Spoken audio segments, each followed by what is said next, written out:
안녕하세요. 저는 김태욱입니다. 오늘은 2024년 12월 10일입니다. 이곳은 통영에 있는 통영지원입니다. 오늘은 여기 이제 체포영장이 있는데요. 이 체포영장 관련 공판에 저희 집사람이 이렇게 참석을 했고요. 저도 같이 이렇게 왔습니다. 이 일로 이렇게 체포영장이 발부됐는데요. 본건에서 본건 사건명이 교통사고 처리특례법 치상사건입니다. 누가 다쳤다는 거죠. 저희 집사람은 그러니까 피고인 자격입니다. 저희 아내가 치상죄를 저질렀다는 거죠. 저희가 이제 이 체포영장을 집행을 당해서 이렇게 저희 집사람이 형집행을 당했어요. 그리고 이제 이런 것들이 불법하고 부당하다는 것을 따지니까 저를 또 가짜 체포영장으로 2번 체포했습니다. 참 이 통영이 대단한 곳이라고 생각합니다. 그래서 제가 국민들 앞에 이렇게 나왔습니다.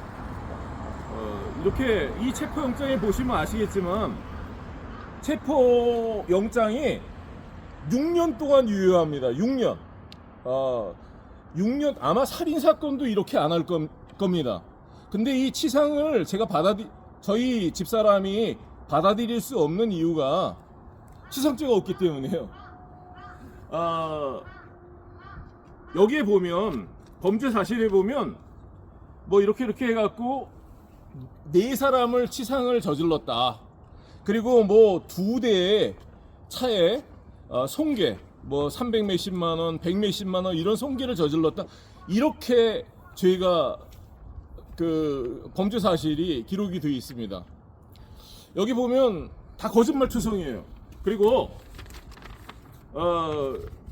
제가 왜 거짓말이라고 하냐면 여기 보면 저희가 뭐 노을전망대라는 곳에서 여기 통영시에 있는 노을전망대라는 곳이 있는데 그곳에 갓길이 있는 것처럼 나오거든요.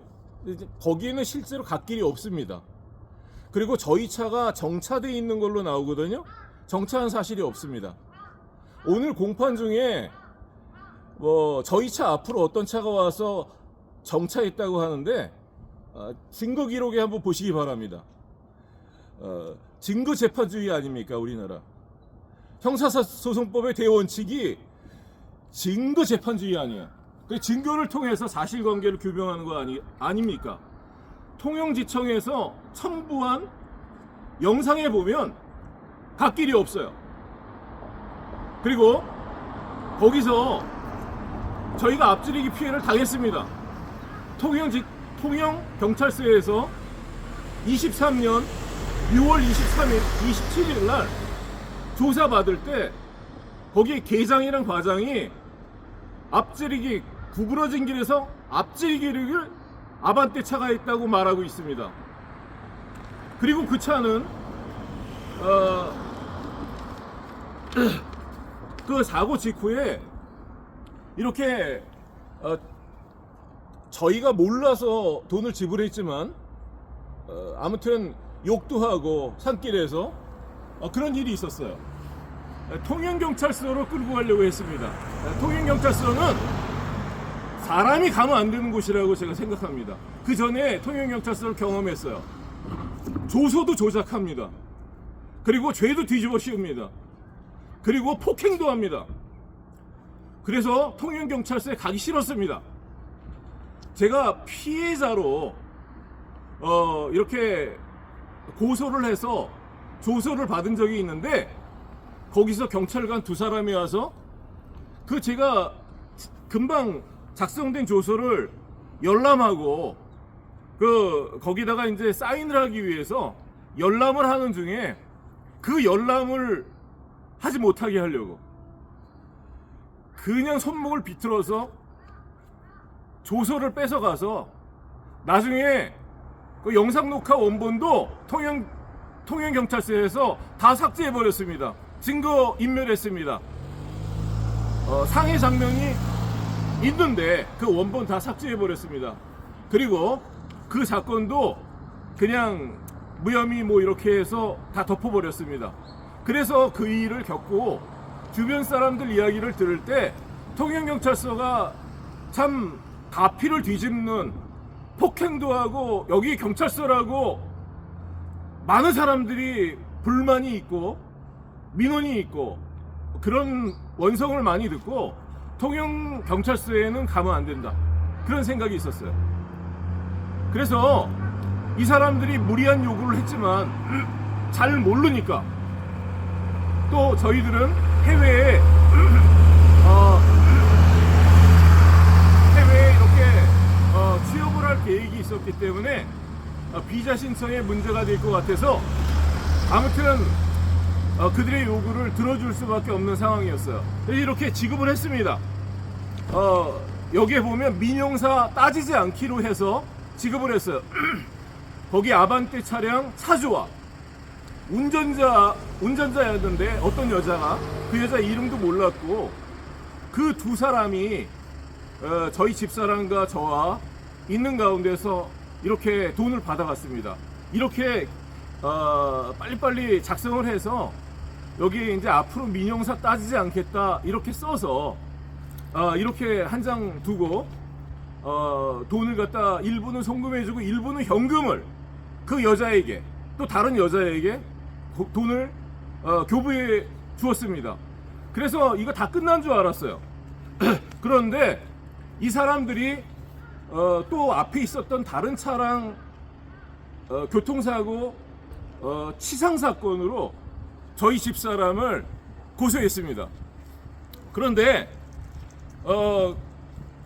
이 사람들 진단서를 치상 사건이니까 상해 진단서가 있어야죠.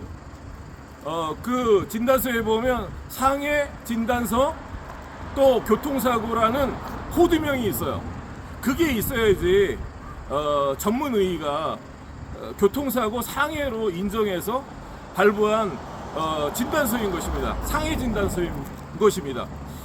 상해를 당했다고 죄명에 썼는데 나중에 알고 보니까 이 사람들 진단서는 상해 진단서가 아니고 질병 진단서였어요. 2주짜리 염자. 그것도 한의원에서 발행받은 치과 의사에게 발행받은 그런 거였고 원본도 아니었습니다. 그것을 1년 지나서, 거의 1년 지나서 알게 됐어요. 그래서 이게 이렇게 하면 안 되잖아요. 국가 공공기관에서 진단서를 볼 줄 모르는 것도 아니고 영상을 볼 줄 모르는 것도 아니고 어떻게 상해 사건이 아닌데 상해 사건을 만들어서 이렇게 체포를 할 수 있습니까? 그래서 이런 것들을 제가 통영경찰서에 내용 증명도 보내고 가서 이렇게 관련자들도 만나고 따졌는데 인정을 하지 않습니다. 근데 제가 따지니까 어느 날 제가 없을 때 저희 아내를 납치하듯이 수갑을 채워가지고 이 체포영장으로 저희 아내를 체포해 갔어요. 근데 저는 이 체포영장 가짜라고 생각합니다. 통영지청 이거 신청했고 통영지원에서 발급했어요. 어떻게 교통사고 상해 진단서도 없는데 치상 사건으로 이런 진단서, 이런 그 체포영장이 발부될 수 있습니까? 그리고 참 계속 이제 말씀을 드리겠습니다. 제가 좀 기가 막힌 게 요것은 통영경찰서에서 제 명의를 도용해서 만든 진술조서예요. 저희 아내에게 치상 피해를 당한 피해자로 만들기 위해서 통영경찰서에서 이렇게 조작해서 저 모르게 진술조서를 작성했습니다. 근데 이런 것들을 다 알고 있음에도 불구하고 제가 여러 번 통영지청에 조사해달라고 했어요. 여러 번 서신을 보냈습니다. 그랬음에도 불구하고 이런 걸 서신을 보내고 그러니까 무고다 그래갖고 이 사기꾼들과 함께 사기꾼들은 대구 서부지청에다가 또 무고 공판을 걸었어요. 그거 받아줘서 지금 공판 진행 중입니다. 이렇게 말도 안 되는 것으로 사건을 만들어서 보험 사기꾼들을 돕는 너희들은 나는 이 나라의 국법 질서를 어지럽히는 그런 범죄자들이라고 생각한다. 여기에 대해서 해명하기를 바란다. 왜 내 명의를 도용해서 허위 진술조서를 작성했는지, 그래서 왜 내 아내의 피해자로 나를 집어넣었는지 해명하기 바란다. 통영지청은 이 문제에 대해서 그냥 넘어갈 수 없을 것입니다. 통영지청에서 출석요구서를 보냈습니다. 7월 13일 날 저희 집에 도착했습니다. 이 서류가 7월 13일 날 우편으로 등기로 도착했습니다. 출석요구서가 저희 아내를 치상죄로 공소해놓고 저희 아내를 검찰에서 조사한다고 7월 13일 날 10시까지 오라고 이렇게 출석요구서를 보냈어요. 이거를 받은 날짜가 7월 13일 오전입니다. 그때 한 9시 10시경에 받았어요. 제가 이걸 9시 10시경에 부산에서 이걸 받아서 어떻게 여기 옵니까? 이렇게 날짜 계산을 해서 이런 걸로 보내서 저희 집사람이나 제가 이렇게 오기 싫어서 안 온 것처럼 이렇게 만들기 위해서 출석 요구서를 이렇게 보내는 것입니다. 날짜에 맞춰서 가지 못하게. 그리고 내가 왜 가지 못하게 이렇게 단정적으로 말씀하시냐면 이런 7월 13일 날 저를 체포하러 왔어요. 요 비슷한 시간에. 그러니까 제가 명예 무고를 했다 이거죠. 통영경찰서 사람들한테 이런 거를 따지는 게 무고라는 거죠. 무고, 허위 사실이라는 거죠. 그래서 저를 수갑을 갖고 와서 체포하겠다고 했습니다. 치상이 아니기 때문에 치상이 아니라고 말한 게 2번 가짜 체포영장으로 체포당할 일입니까? 만약에 체포당할 일이라면 당당히 진짜 체포영장을 가지고 와야지.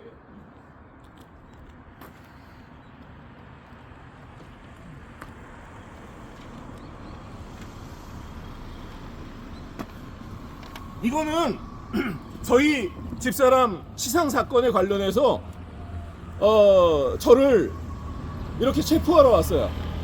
제가 무고라는 거죠. 통영경찰서에서 위변조된 영상을 사용했습니다. 그래서 저희 집사람에게 치상죄를 뒤집어 씌웠고 저에게 범인 도피죄를 뒤집어 씌웠어요. 저를 체포할 수 있다. 또 저에게 공개 수배를 하겠다 이렇게 겁박했습니다. 그래서 제가 이 검찰청에 계속 조사를 요구했어요. 그랬더니 아까 보여드린 7월 13일 날 출석 요구서를 보냈는데 그거 받은 날짜가 7월 13일이에요. 오전. 그런데 조금 있다가 또 거제경찰서에서 이 체포영장을 들고 저를 잡아가려고 왔습니다. 그래서 7월 13일 날 저를 잡아갔습니다. 그 거제경찰서 유치장에 가둬놓더라고요. 근데 그게 체포영장이 가짜입니다. 여기 보십시오. 이게 밑에 있는 게 그날 7월 13일 날 가지고 온 가짜 체포영장이에요. 이게 중복되어 있는 부분은 제가 가렸습니다. 요거는 10월 달에 23년 10월 달에 통영지청 민원실에서 발급받은 등초본입니다. 여기 보면 요 글씨체랑 요 글씨체가 다릅니다. 요 글씨체랑 요 글씨체. 그게 뭐냐면 가짜 체포영장을 갖고 와서 국민을 체포하고 구금하고 멋대로 하는 너희들은 이 문제에 대한 법률적인 책임을 면치 못할 것이다. 여기 이 가짜 체포영장은 저희 집에 들어오면서 이거 원본입니다 이렇게 하면서 들어온 거예요. 이거 근데 제가 아무리 봐도 이 체포영장에 대한민국 법원 표시도 없고 이 위에 무궁화 표시도 없고 천공 표시도 없고 그러기 때문에 가짜라고 생각했어요.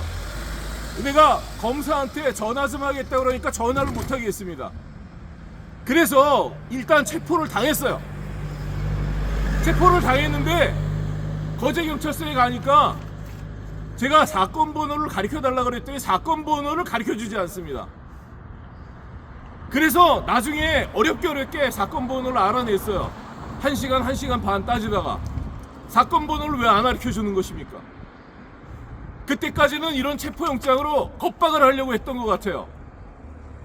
겁박을 해서 통하면 모든 거를 덮고 넘어가려고 했던 거예요. 시상죄를 뒤집어 씌운 거. 그리고 또 형사합의금을 받아내려고 했던 거. 거기에 연관되는 보험 사기. 경찰이 주도해서 보험 사기를 쳤던 거. 허위의 휴대폰 영상을 22년 12월 26일부터 28일 날 사용해서 시상죄를 씌우려고 했던 거. 예, 이런 것들 구체적인 증거가 있습니다. 그리고 통영경찰서에서 나중에 위변조된 영상을 국립과학수사연구소로 보낸다고 했어요. 도둑이 재발절이니까. 그런데 나중에 알고 보니까 국가수에 제출하지 않았습니다. 그럼 위변조된 휴대폰 영상이나 다른 영상들을 감춰놓은 거예요. 왜 그러냐면 국가수의 감정의뢰서는 5월 8일 날 발부됐습니다. 23년 5월 8일. 근데 제가 23년 6월 2일 날 통영경찰서에서 교통과에서 확인을 했어요. 23년 6월 2일까지 그 위변조된 영상을 국가수에 제출하지 않았다는 거죠. 그러니까 위변조된 영상을 감춰놓고 국가수에 제출하지도 않고 지금 여기서 이렇게 엉터리 그 치상죄를 씌워서 국민을 아내도 체포하고 남편도 여러 번 체포하고 1년 2년을 끌면서 이렇게 공소를 제기해서 삶을 파괴하고 있는 것입니다.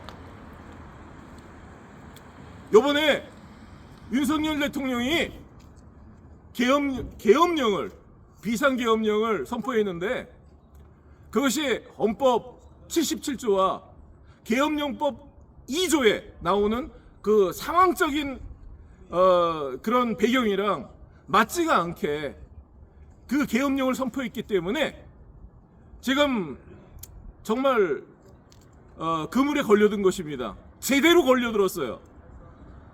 그 국민들의 90%가 분노하고 있습니다.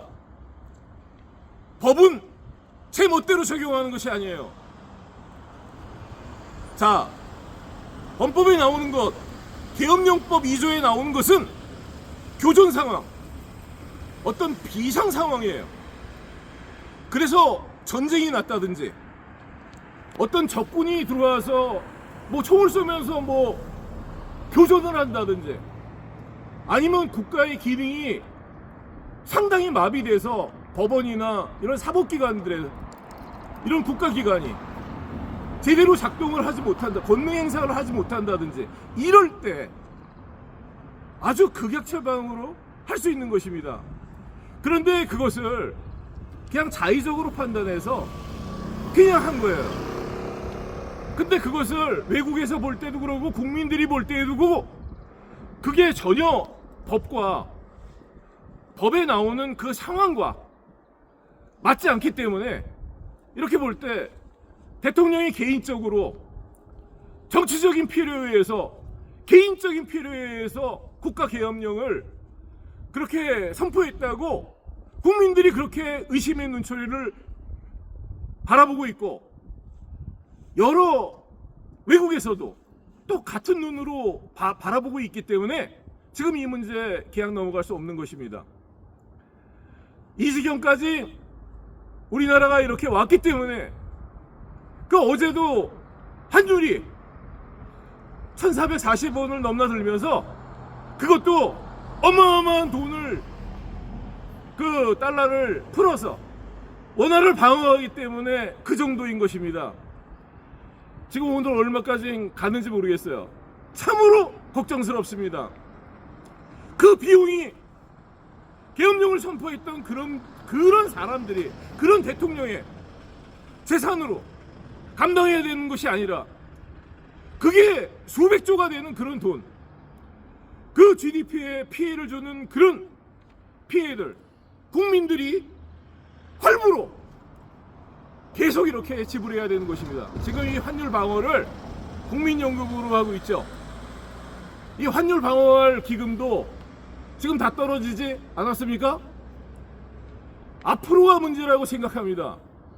오늘 신문에 보니까 이것으로 말미암아, 이 계엄령으로 말미암아 경제적인 피해가 굉장히 늘어나고 있고, 이번에 탄핵이 통과되지 않았기 때문에 한국의 정치 상황이 불분명해졌죠. 거기에 대한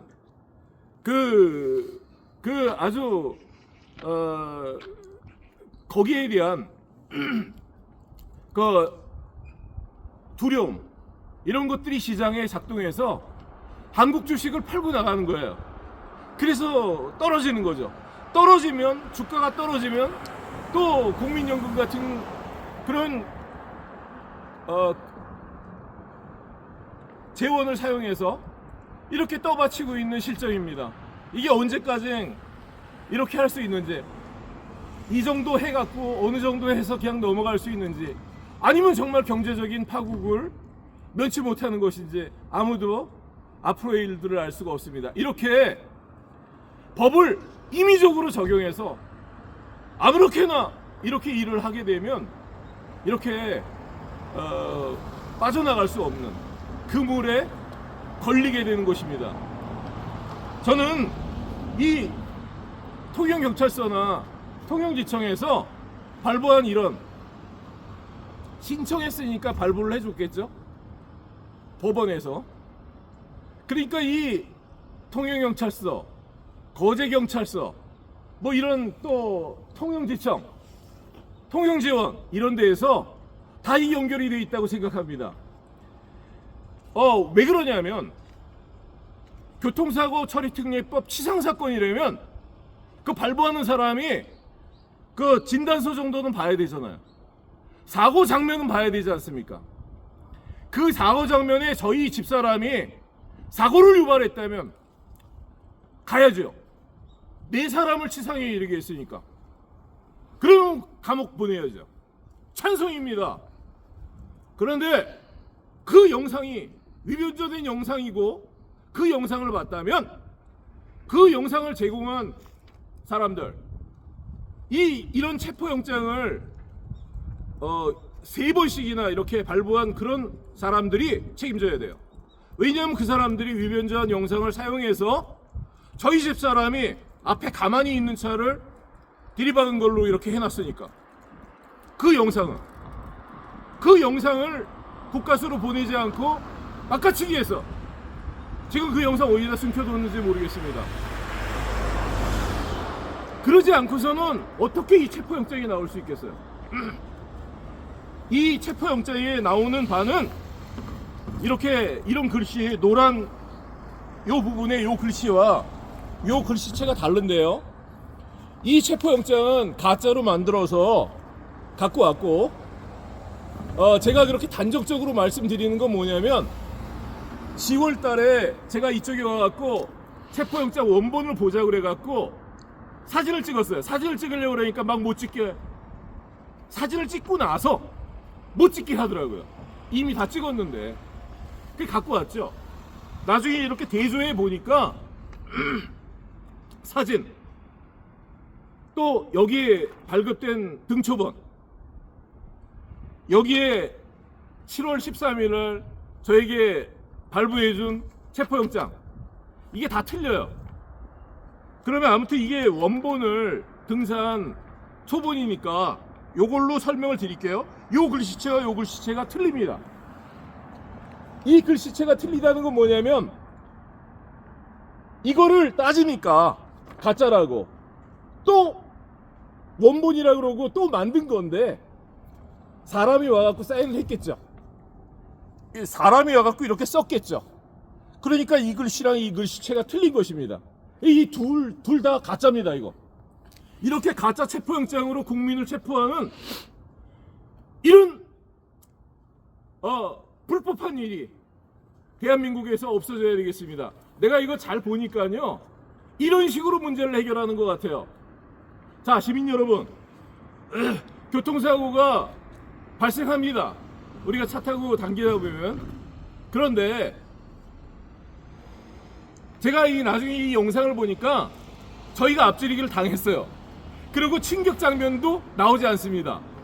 만약에 사람이 다칠 정도로 차가 충돌을 했다면 차가 움직여야 돼요.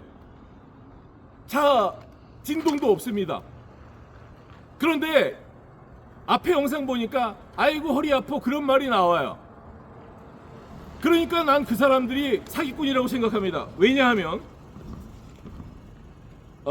이 체포영장에는 상대방이 손괴를 당했다 이렇게 말하고 있어요. 손괴 피해가 있다. 그래서 나중에 정보 공개를 하라고 했더니 통영지원에서 정보 공개를 안 해줬어요. 계속 저희 아내가 피의자이기 때문에 이거 해줘야 되는 것입니다. 증거 기록을. 그런데 끝까지는 안 해주고 통영지원에 보냈으니까 통영지원에서 증거 기록을 보여달라고 그래서 보라고 해서 몇 번을 왔어요. 통영지원에 가갖고 말했더니 통영지원이 없답니다. 나중에 내가 법을 알게 됐어요. 이 공소를 제기하면 기소를 하게 되면 증거인부가 다 끝난 다음에 그 나중에 판사가 증거 기록을 보게 돼 있어요, 법적으로. 그런데 이 통영지청에서 속인 것입니다. 왜 속였을까요? 여기를 자세히 보십시오.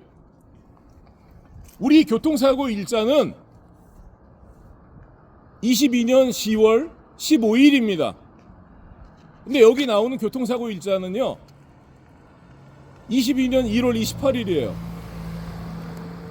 그러면 이 견적서를 제출할 때 본건 22년 10월 15일 날 사건에 손괴를 입었다고 제출한 것입니다. 이 견적서를. 그런데 이 견적서에 기록된 사실은 22년 10월 15일 사고일이 아니에요. 그리고 여기 보면 DB보험사로 보험을 이 견적서를 제출했습니다. 이 운전자는요 여자예요. 근데 그 여자는 운전자 바꿔치기를 했습니다. 나중에 확인했습니다.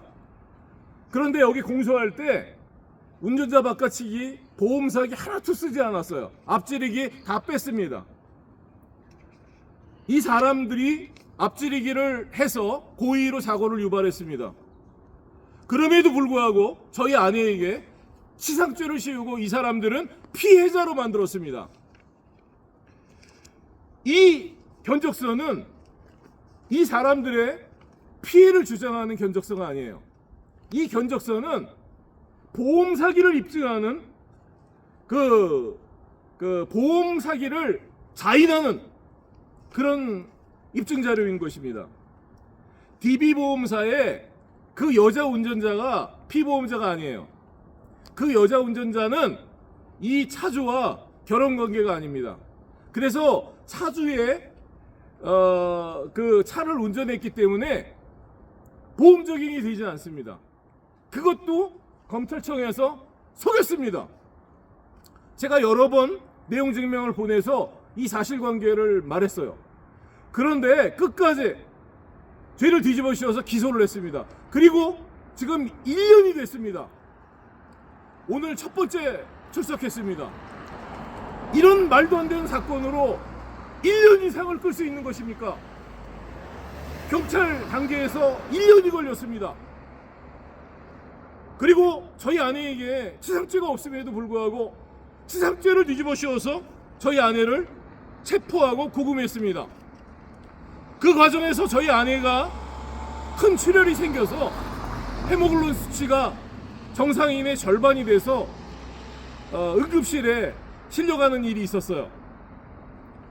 3번 의사가 사망할 수 있다고 고지했습니다. 그런 피해를 당했습니다. 이 나라에서 어떻게 살 수 있겠습니까? 내가 조금 전에 여기 와가지고 이런 것들을 들고 설명할 수가 없어서 잠깐 벽에다가 붙였더니 여기 직원인 것 같아요. 와갖고 위협적으로 말합니다. 위협적으로 말합니다. 그래서 법조를 좀 말씀해달라. 내가 이거 요거를 몇 장 붙여놓고 띄는 중에 이거를 여기다 붙일 수 없는 법조를 말해달라. 말해주지 않습니다. 그 국민이 억울한 일을 당해서 법정에서 의견서를 제출할 일이 있고 또 헌법에 보장된 집회 결사의 자유가 있기 때문에 우리가 말할 수 있어요. 이렇게. 그리고 돈이 많고 그리고 높은 지위에 있는 사람들은 수천만 원을 들여서 변호사를 선임할 수 있겠지만 일반 시민들은 그렇지 않습니다. 일반 시민들이 오죽하면 길거리에 나와서 이런 거를 들고 말하겠습니까? 그런데 통용 지원에서 이렇게 허위로 이렇게 가짜 체포영장을 통해서 3번씩이나 체포하고 구금해 놓고선 뭐를 숨기고 싶습니까? 뭐를 숨기고 싶어서 이 앞에서 이렇게 말도 할 수 없도록 하는 것입니까? 왜 위협합니까? 왜 시민을 겁박합니까? 우리나라 헌법에는 집회 결사의 자유가 보장되어 있는데 무슨 근거로 가짜 체포영장을 3번씩이나 이렇게 발행해놓고 거기에 대한 설명도 안 하고 아직까지도 지상죄를 씌워서 재판 빽빽이를 돌리고 있는 것입니까? 답변하기 바랍니다. 왜 정정당당히 진짜 체포영장을 가지고 와서 체포를 하든지 말든지 하지, 가짜 체포영장을 갖고 와서 국민을 체포하고 겁박하는 것이냐? 너희들은 죄의 대가를 받을 것이다. 통영시에서, 대구시에서 얼마나 많은 시민들을 이런 식으로 탈취했는지 내가 정말 알고 싶다.